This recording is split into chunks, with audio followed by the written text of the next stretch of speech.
एक छोटे से गांव में जहां घर मिट्टी के बने होते थे और छतें पुआल की, एक ठंडी रात थी। ठंड इतनी तेज थी कि हड्डियां जम सी गई थी। गांव के लोग अपने अपने घरों में आग जलाकर बैठे थे। एक बार की बात है, ठंडी का दिन चल रहा था। ठंडा बहुत ज्यादा पड़ गया था। सभी लोग का घरों से निकलना दुश्वार हो गया था।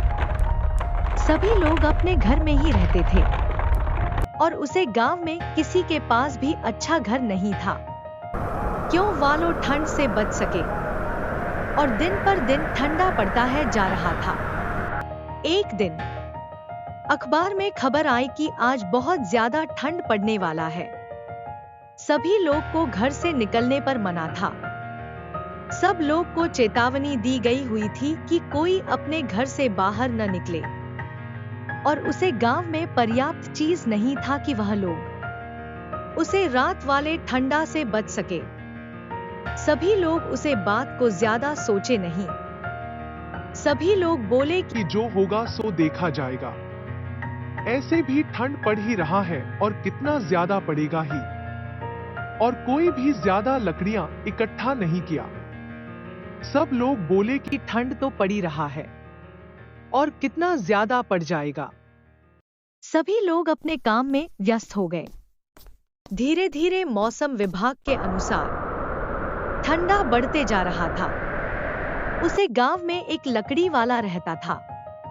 वह बहुत ज्यादा ही मेहनती था। वह लकड़ी बेचकर अपने घर का पालन पोषण करता था। उसने ठंडी को देखते हुए बहुत सारी लकड़ियां इकट्ठा कर ली थी। वह रोज लकड़ियां बेचने के लिए जाया करता था। वह ठंडी के मौसम का आने से पहले ही जंगल में के जितनी सूखी लकड़ियां थी उसने काट कर इकट्ठा कर ली थी। वह प्रतिदिन लकड़ी को बेचने के लिए जाया करता था। उसको इतना मेहनत करते हुए देखकर बगल के लोग बोलते थे कि मोहन, तुम इतना मेहनत क्यों करते हो? इस बार तो ठंड ज्यादा पड़ने वाली भी नहीं है। तुम बेकार नहीं इतना मेहनत करते हो। तुम्हारा मेहनत इस बार का बेकार जाएगा। पर मोहन उन लोगों की बातों पर ध्यान नहीं दिया, क्योंकि उसने मौसम विभाग के जितने भी न्यूज़ आते थे वह अखबार की मदद से सब चीज को पढ़ लेता था। और मौसम विभाग के अनुसार वह लकड़ियां काटना भी शुरू कर दिया हुआ था। और वही गांव के बहुत सारे लोग बोल रहे थे कि अरे, मौसम विभाग से तो कुछ नहीं होता है। हमेशा जो बताता है वह गलत ही होता है। एक ही दिन में कितना ठंडा पड़ जाएगा। जो लोग घर से निकलने के लिए मना कर रहे हैं, मैं तो किसी का बातों पर यकीन नहीं करने वाला भाई, क्योंकि मौसम विभाग वाले कभी भी सही नहीं बताते हैं। हाँ भाई, हाँ, तुम सही बोल रहे हो। मौसम विभाग वाले कभी सही नहीं बताते हैं। हाँ, और कौन भला ऐसा पहले ही जान जाता है। वह लोग तो बस ऐसे ही सब चीज बता देते हैं। वहीं पर एक छोटा सा लड़का सब सुन रहा था उनकी बातें और सोच रहा था कि यह लोग कितने मूर्ख हैं, क्योंकि उसने अपने स्कूल के में भी पढ़ा हुआ था कि जो भी मौसम विभाग बताता है वह सच होता है। क्योंकि मौसम विभाग वाले के पास एक खास यंत्र होता है जिससे वह मौसम विभाग के बारे में पता लगते हैं।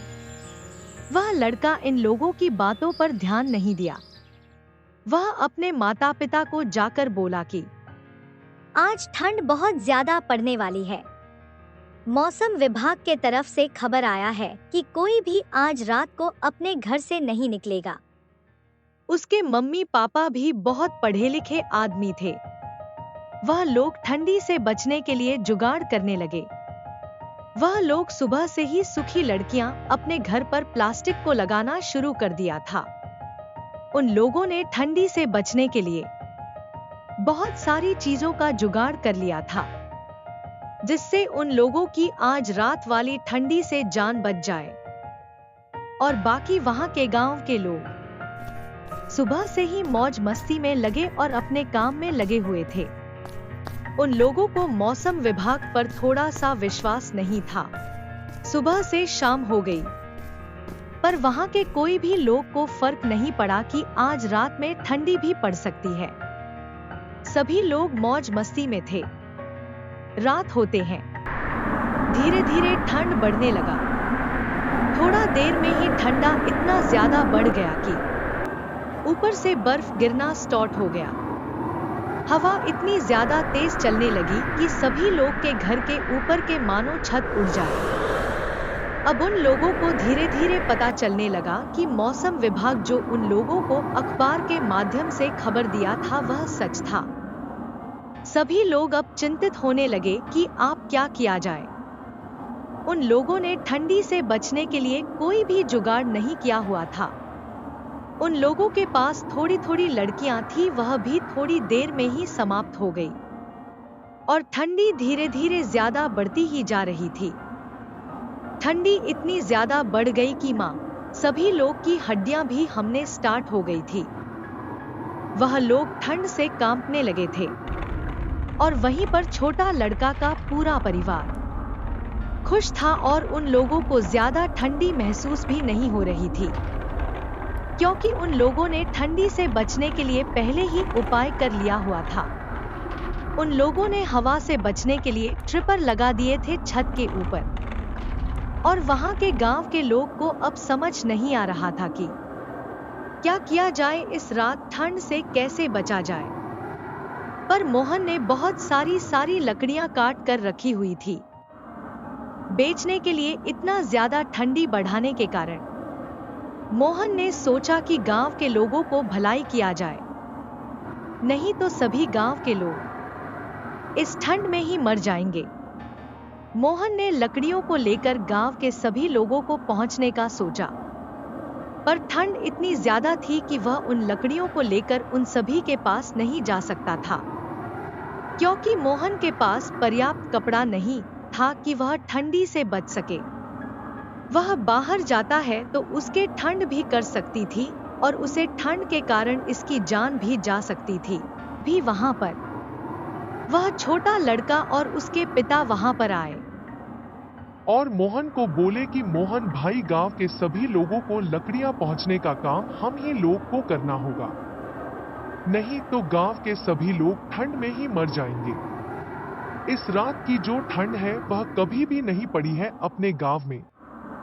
और उसने मोहन के लिए गर्म कपड़े भी ले हुए थे, पर मोहन के पैर में चोट लगी हुई थी, जिस कारण मोहन लकड़ियों को पहुंचने में असफल था। तब वह और उसके छोटा बेटा उसे लकड़ी को सभी लोग के पास पहुंचने का जिम्मा लिए, और उन लोगों ने एक एक करके सभी लोगों के घर पर लकड़ियां पहुंचना शुरू कर दी।